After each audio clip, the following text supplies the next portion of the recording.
From the webcast, the best-selling author of The Tipping Point and Blink is back with a new book. In his latest offering, which is titled Outliers, Malcolm Gladwell takes a look at how people rise to the top of their professions. In Gladwell's theory, it's not always the brightest, but those who seize the opportunities available to them.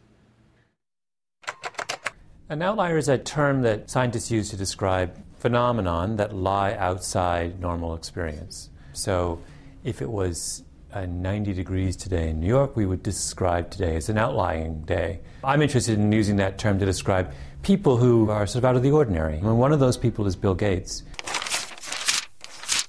Long before he starts Microsoft, he has this incredible childhood where at the age of 13 in 1968, he gets access, for the most random of reasons, to a computer, which, you have to understand for 1968, that just never happened. At one point he told me he was 15 years old and he discovered there was a computer that was free between 2 and 6 in the morning at the University of Washington. And he would go to bed at 10 and get up at 1:30, crawl out of his window and walk to the University of Washington in the middle of the night and program from 2 to 6 in the morning. He managed to master programming a computer at a very early age because he was able to spend that enormous amount of time on computing at a time when no one else could. What oil did for John D. Rockefeller, what automobiles did for Henry Ford, computer software has done for Bill Gates. That is, made him one of the richest men of his time. There's a second part of his life story that's really interesting, and that is when he's born. He's born in 1955. And then I was reading a biography of Steve Jobs, and I was like, when was he born? 1955. When was Eric Schmidt, the CEO of Google, born? 1955. And this birthday kept on coming up again and again and again, and I wondered, now is this coincidence or is there something to this?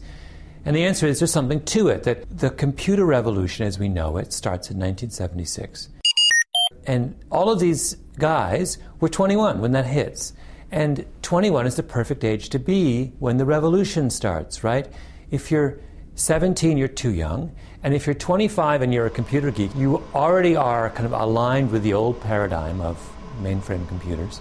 You've already got a wife and mortgage and what have you, and so you're not at liberty to pursue this wild, crazy dream of a personal computer.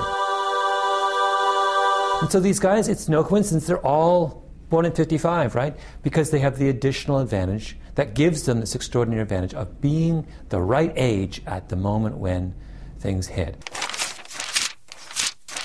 And I play that game over and over in Outliers because it's a part of what it takes to be successful that we forget. We talk a lot about individual traits, but not a lot about this question of timing,